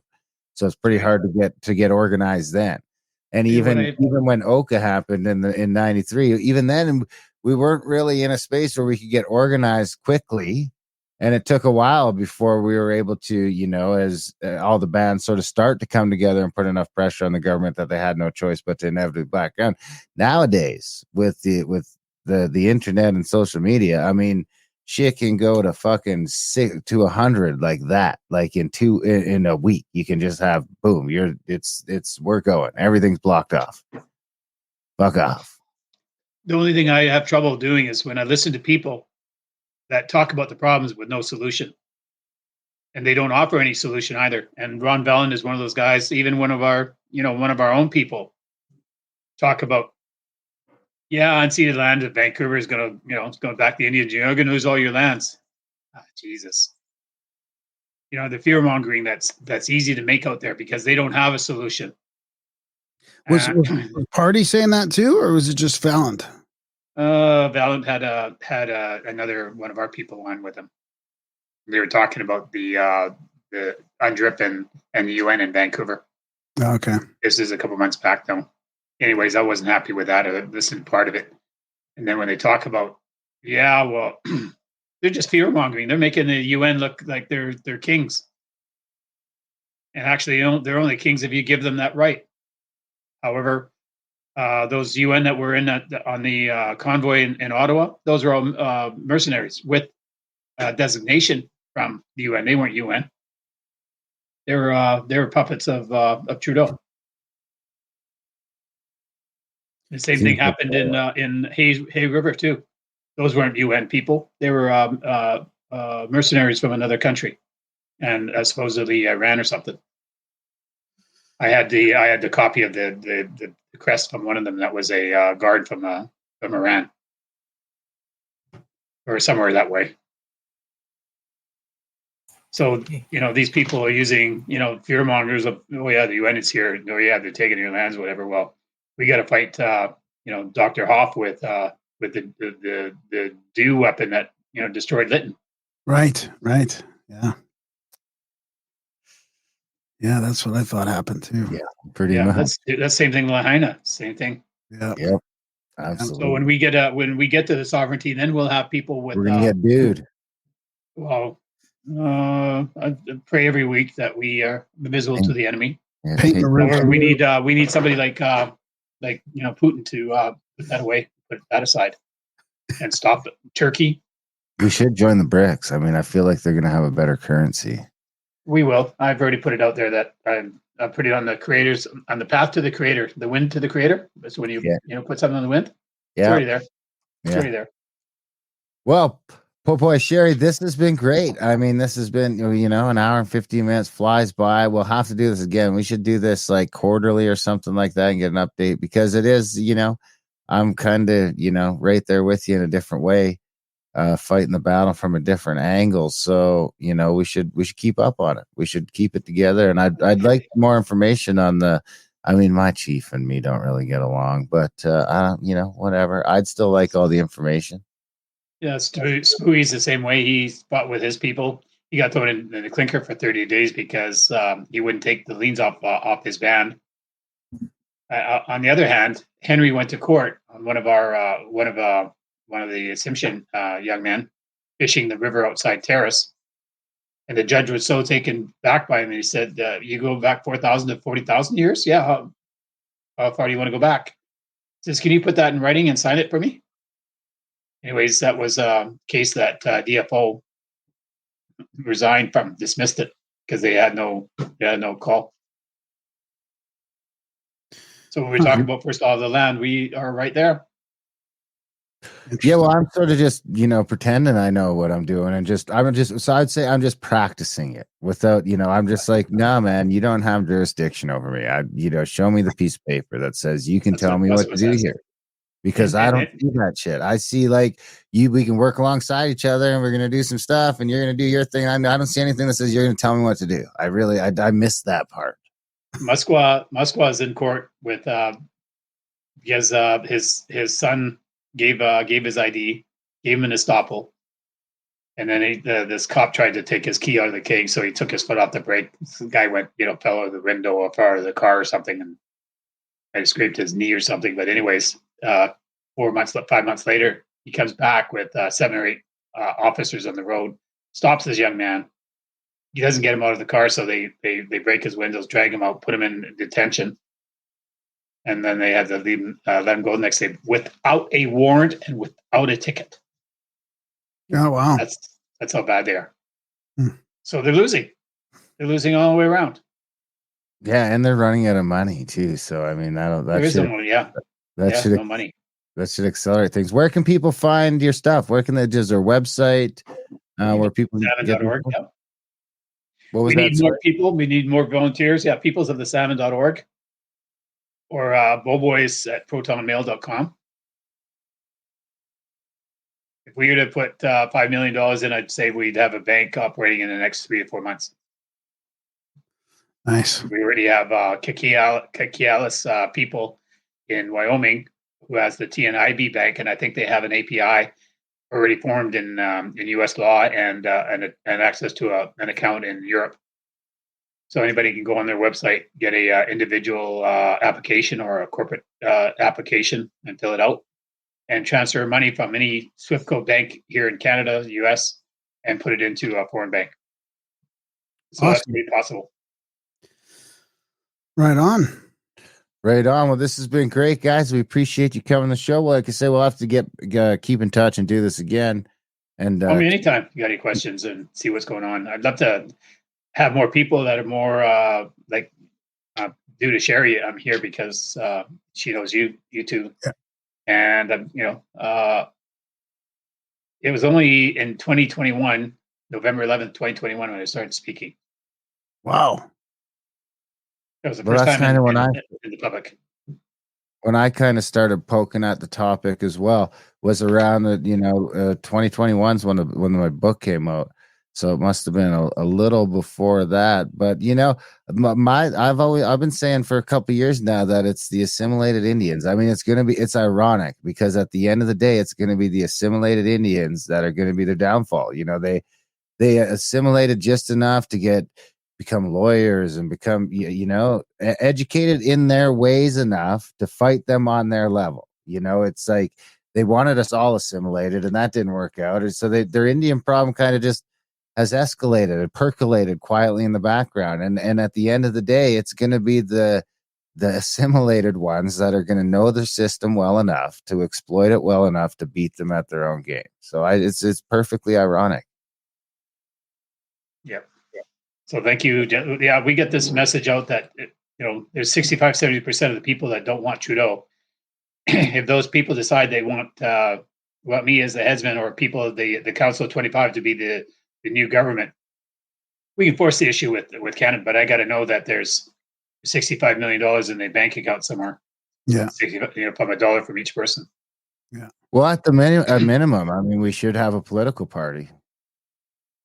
Well, At a minimum, we should.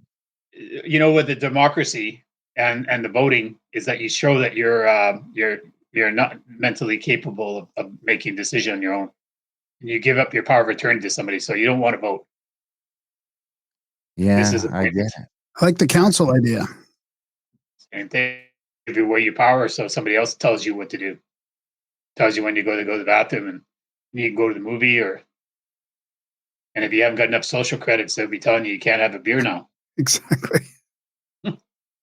Yeah, well, not over my dead body. I mean, it could come to that, but at least it'll come to that.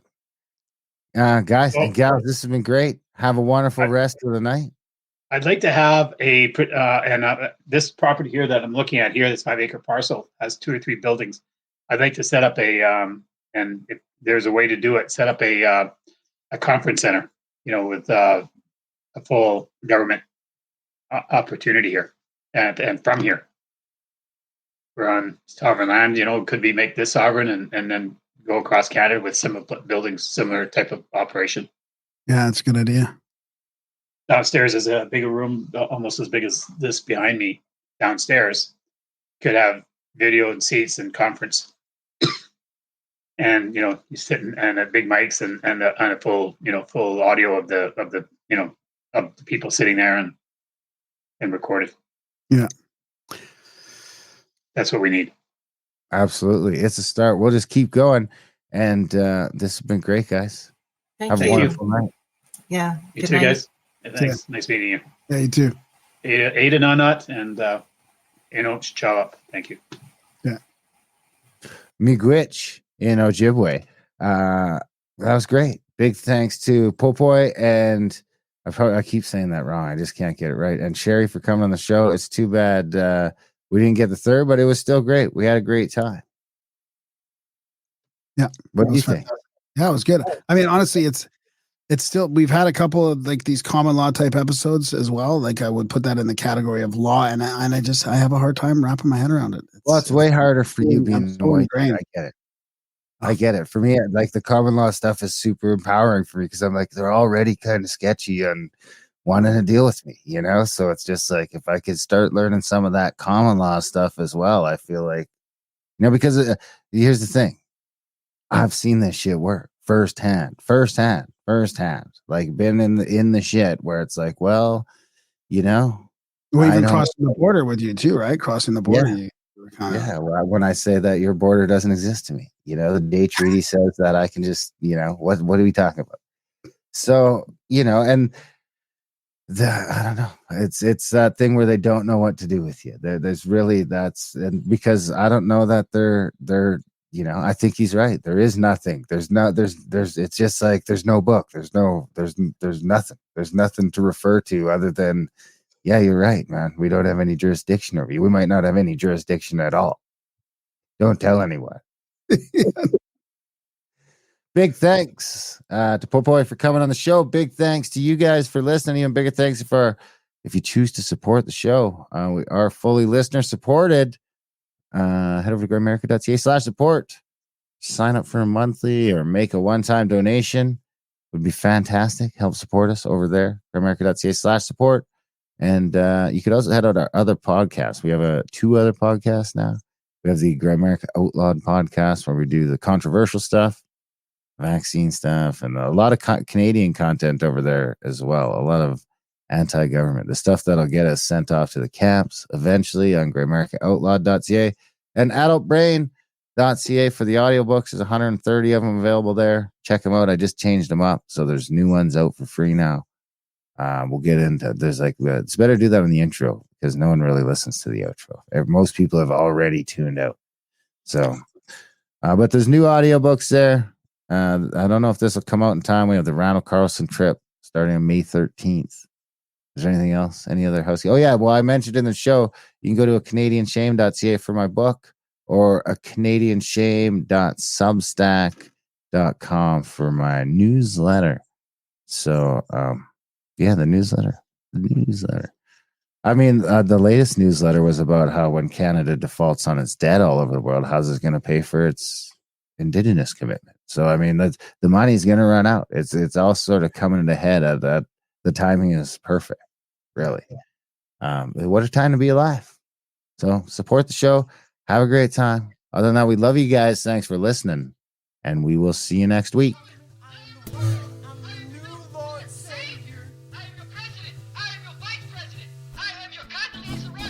No one has ever heard a word as dirty as the word.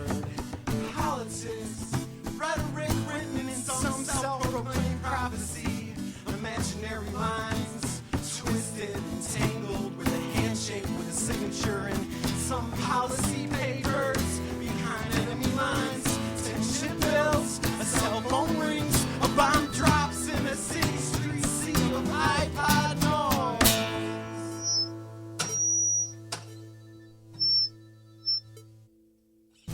Don't get comfortable, free thinkers. Don't get comfortable, free thinkers.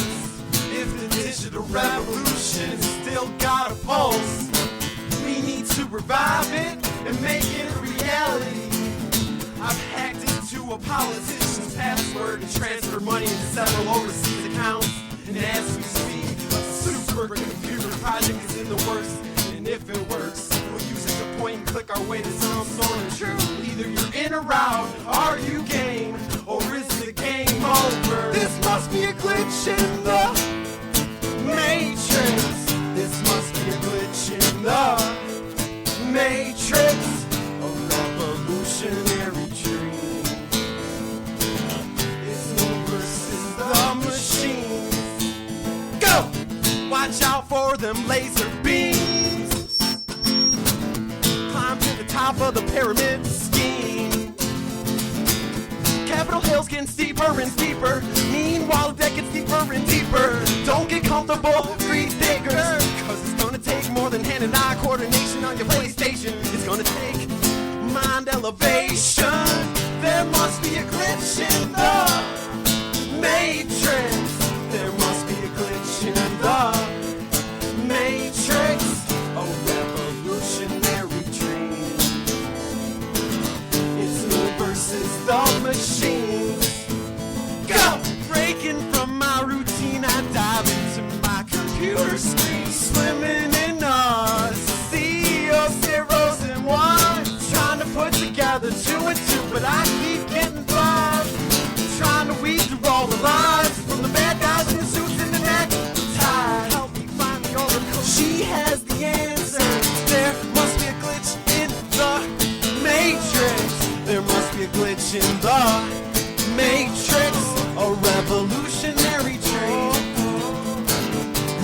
Rage against the machine.